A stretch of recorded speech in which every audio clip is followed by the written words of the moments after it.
Merhabalar efendim, hepiniz hoş geldiniz. Öncelikle çok teşekkür ederek başlamak istiyorum. Desteklerinizden ve katkılarınızdan dolayı. Desteklerinizi her zaman hissediyorum. Çok teşekkür ediyorum bunun için sizlere. Ve sizleri çok sevdiğimizi de bir kez daha buradan belirtmek istiyoruz. Efendim bugün yine önemli bir konu olan nafaka konusunu konuşalım istiyorum. Aslına bakarsanız daha önce kadına ödenen mehir ve nafaka kısmını detaylı konuşmuştuk daha önceki videolarımızda. Bugün biraz geçtiğimiz günlerde Sayın Adalet Bakanımızın ortaya attığı nafakada arabuluculuk dönemini konuşalım istiyorum. Böyle bir kavram ortaya atıldı. Nafaka uyuşmazlıklarında arabulucunun devreye sokulması gibi bir alternatif geliştirildi kendilerince. Şimdi burada özellikle efendim maalesef ki diyorum. Özellikle çekişmeli boşanmalarda en büyük uyuşmazlık ve anlaşmazlık sebebi nafaka oluyor. Çünkü nafaka talebi bazı kadınların çok fahiş oranlarda olabiliyor. Çok yüksek oranlarda nafaka talebinde bulunabiliyor kadınlarımız.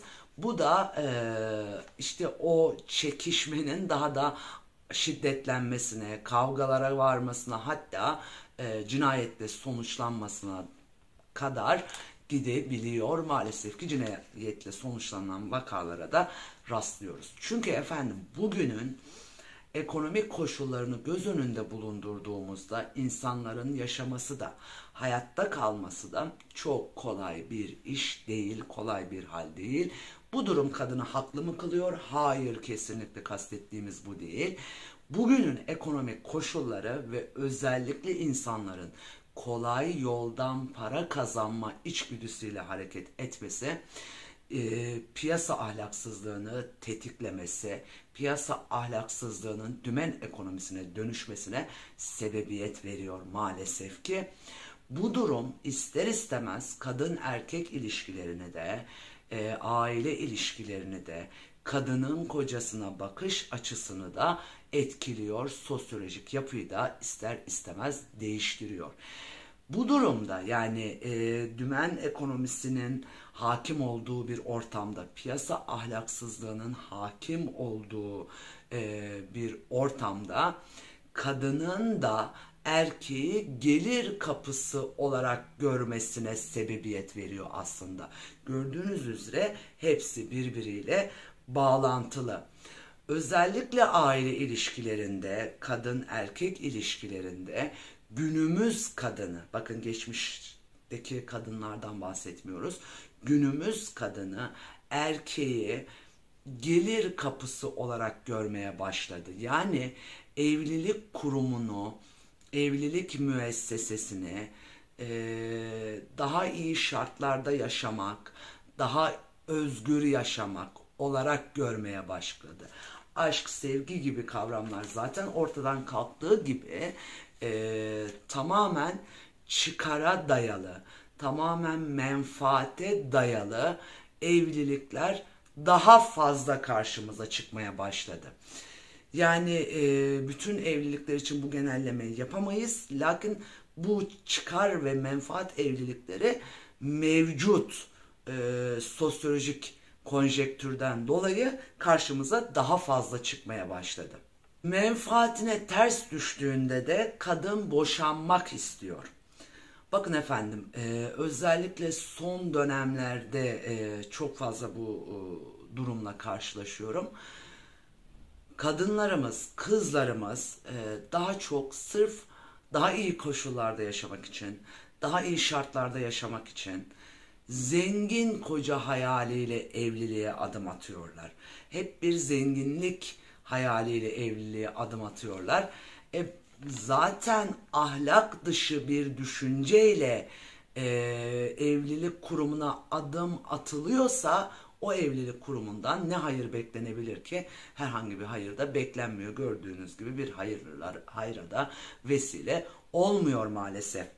Ve bu kolay yoldan hayatını devam ettirme içgüdüsü, o algı, o ahlak dışı düşünce işte ister istemez o evliliğin de kötü gitmesine sebep oluyor zaten. Çünkü bir şeye hangi niyetle başlarsanız o niyetle devam eder. Kötü bir niyetle başlandığı için kötü bir niyetle devam ediyor. Perşembenin gelişi çarşambadan belli aslında, işin başından sonunun nereye gideceği çok bariz ve apaçık bir biçimde ortada aslında.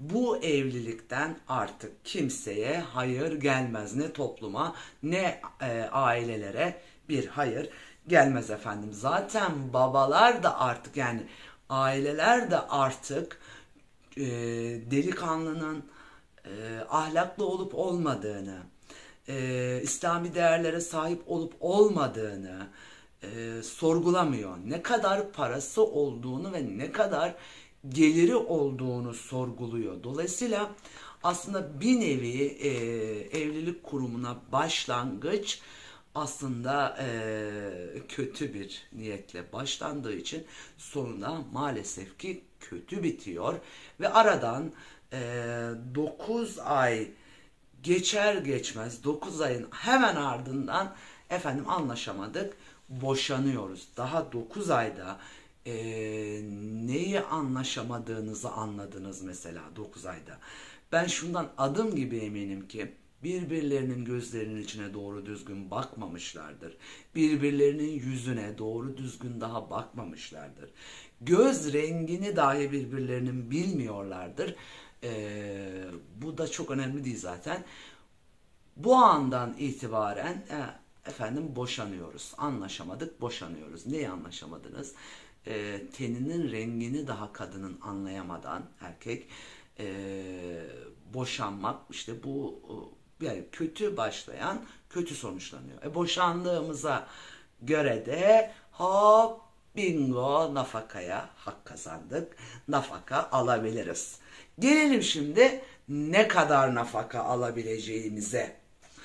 Şimdi bundan sonrası aslında tamamen kadının iyi bir avukat yakalayıp erkeği soyma planına dönüşüyor.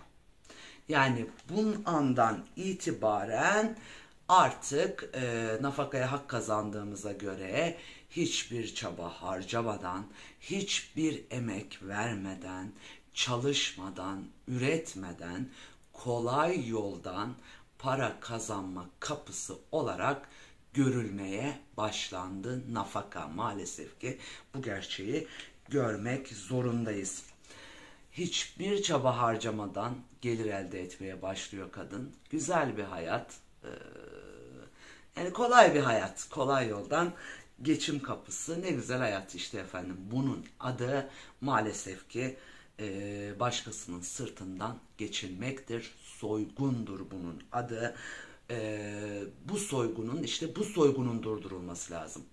Ben şunu da çok merak ediyorum. Acaba kadın oturup da ya ben bu parayı hak edecek ne yaptım?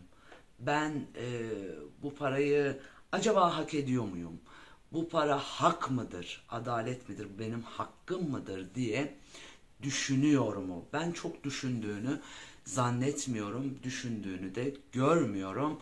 Devlet veriyorsa bu parayı, bu hakkı veriyorsa ben de alırım diyor kadın. Dikkat edin buraya. Şu örneğe rastladım efendim. Kadın sevgilisiyle birlikte adliyeye nafaka arttırımı talebinde bulunmak için geliyor. Bak, eski eşine karşı nafaka arttırımı talebinde bulunmak için geliyor. Gelirken de sevgilisini koluna takarak geliyor. O anda eski eşin adliyede olduğunu düşünün. Ben düşünemiyorum. Tezahür bile etmek istemiyorum. O anda adliyede olması hayal bile etmek istemiyorum. Çok başka bir yere doğru gider. Sen benden nafakayı alacaksın. Yanında adam diye gezdirdiğinle yiyeceksin. Bu kolay kolay kaldırılabilir bir hal değil. Her sabır sahibi bunu kaldıramaz. Kaldıramıyor da zaten erkekler. İşin sonunda cinnet olur. cinayetle sonuçlanır efendim. Şimdi bugünün kadını, yani günümüz kadınından bahsediyorum, sırf nafakayı alabilmek için ikinci bir evlilik yapmıyor. Yapanı da gör. Bak, şu örneğe de rastladım. Bu yayınlara başladığım andan itibaren sorular da geliyor. Hatta bazı hukuk siteleri var. Oraları da takip ediyorum, boşanma hukuku ile ilgili. Oralara da sorular geliyor mesela. Şu soruyla karşılaştım. Eşimden boşanmak istiyorum. Hem nafaka hem babamın maaşını alabilir miyim? Yani eşten alınacak nafakayı gelir kapısı olarak görmeye başladık. Bir örnek daha. Kadın ikinci evliliğinden de boşanıyor. Soru şu. İkinci evliliğimi de yeni bitirdim. İkinci evliliğimden de boşandım. Birinci eşimden nafaka alabilir miyim? Yani ikinden neden almıyorsun? İkide para yok herhalde. Birden almaya çalışıyoruz. Yani bir gelir kapısı olarak görmeye başladık burayı. İşte vehamet burada efendim. Bu vahim duruma devlet de destek oluyor aslında. Devlet de bu ahlaksızlığa çanak tutuyor yasalarla birlikte. Süresiz nafakadaki ısrarı ile devlet kanun eliyle yasa dışı bir biçimde bu yasa erkeğin kadına karşı şiddetin dozunu arttırmasının birinci en baş nedenlerinden biridir nafaka yasası. Çok net söylüyorum. Bu yasa kanun eliyle erkeği soyuyor. Dikkat edin buna. Bu adaletsizliktir. Adil değil. İnsan haklarına da aykırı.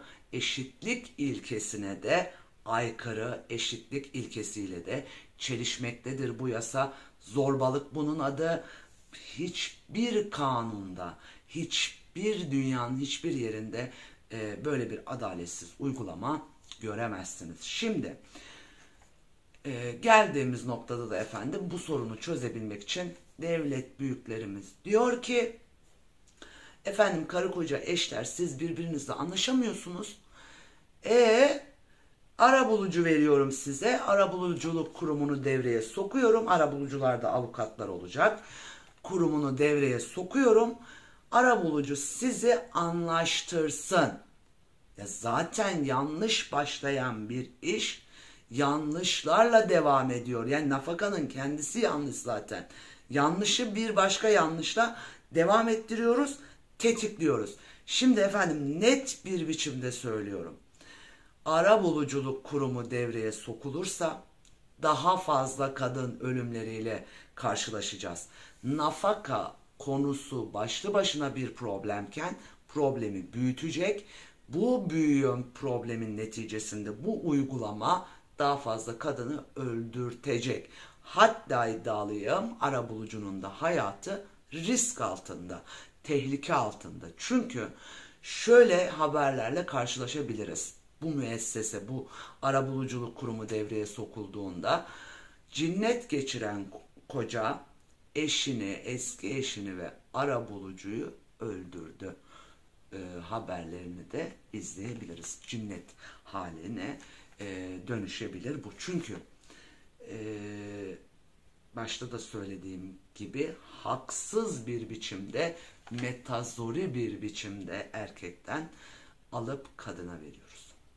Şayet efendim biz bu sorunu çözmek istiyorsak süresiz nafaka adı altında erkekten zorla alınıp kadına verilen bu parayı ortadan kaldırmamız lazım.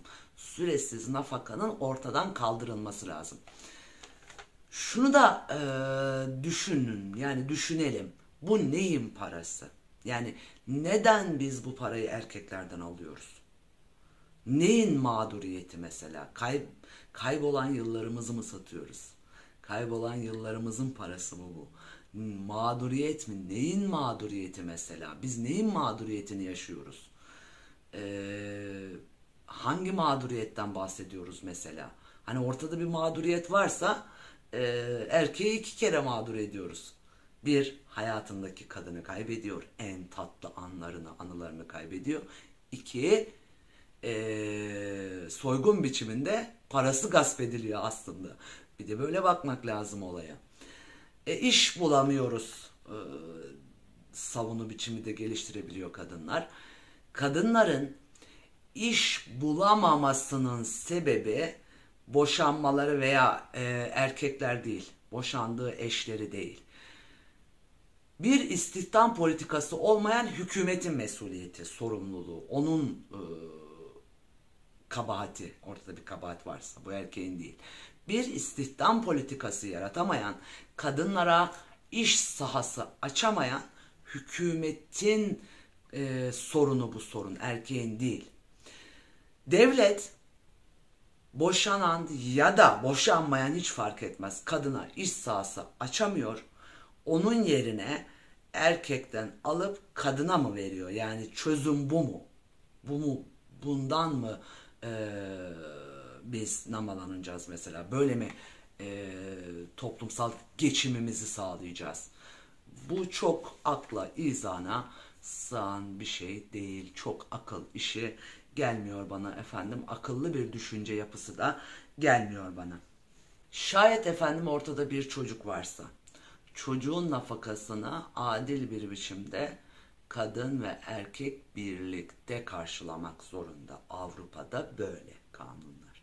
Yani bir birim erkek nafaka veriyorsa bir birim de kadın o nafakaya katkıda bulunmak zorunda. Yani biz hep tek taraflı alalım, biz hiçbir şey yapmayalım, hazıra konalım gibi bir durumumuz var maalesef ki.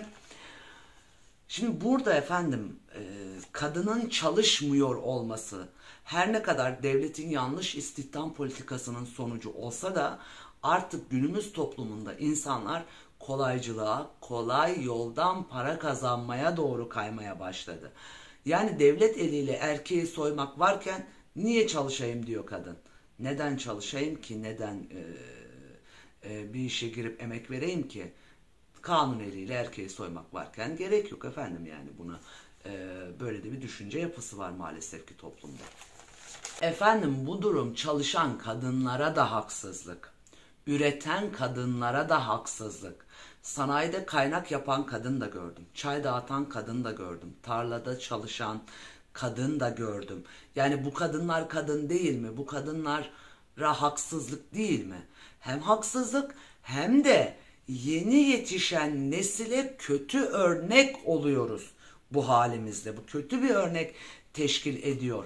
Yani gençlerin üretmesi, çalışması gereken yerde onlara hazırcılığı, kolaycılığı öğretiyoruz bir taraftan da. Üretmeden, çalışmadan, herhangi bir şey yapmadan, yani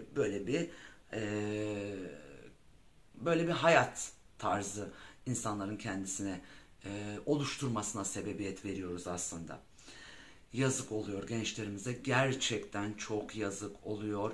Genç kızlarımıza yazık oluyor. Önlerinde ablalarının, annelerinin kötü örnekleri var. Bu çocukları bizim normalde üretime, çalışmaya teşvik etmemiz gerekiyor. Öte taraftan delikanlılara da kötü örnek oluyor bu durum. Gençler bu durumu gördükçe evlilikten uzaklaşıyor aslında. Yani diyor ki ya önümde örnekler var. Evlendikten sonra üstüme bir sürü külfet biniyor. Bir sürü boynumda vebal. Yani evleneceğim, boşanacağım. Hadi anlaşamadım, boşanacağım. Ömür boyu nafaka ödeyeceğim. Ömür boyu o insanla illiyet bağım devam edecek. Onun yerine evlilik kurumundan uzaklaşıp gayrimeşru ilişkilere delikanlılarımız, gençlerimiz maalesef ki yöneliyorlar. Devletin işte o yanlış uygulamaları sebebiyle. Erkek mağdur oluyor bu uygulamalar sebebiyle. Bu mağduriyet de gençler açısından görülür bir hale geldi. Bu gerçekliği de maalesef ki görmek zorundayız. Devlet kanunlarıyla kadını erkeğin insafına, erkeği de kadının vicdanına terk edemez. Birini diğerin inisiyatifine bırakamaz. devlet kanunlarıyla her iki cinsiyet arasında adaleti tahsis etmek zorundadır. Kanun koyucular, kanun yapıcılar adaleti tahsis etmek zorundadır. Adaleti tahsis ederken de taraflar arasında boşluk bırakmayacak şekilde kanunları uygulamak zorundadır. Dolayısıyla efendim bu hakikati bugün konuşmak istedik sizlerle. Konuşmaya da devam edeceğiz. Hoş kalın, hoşça kalın, esen kalın efendim.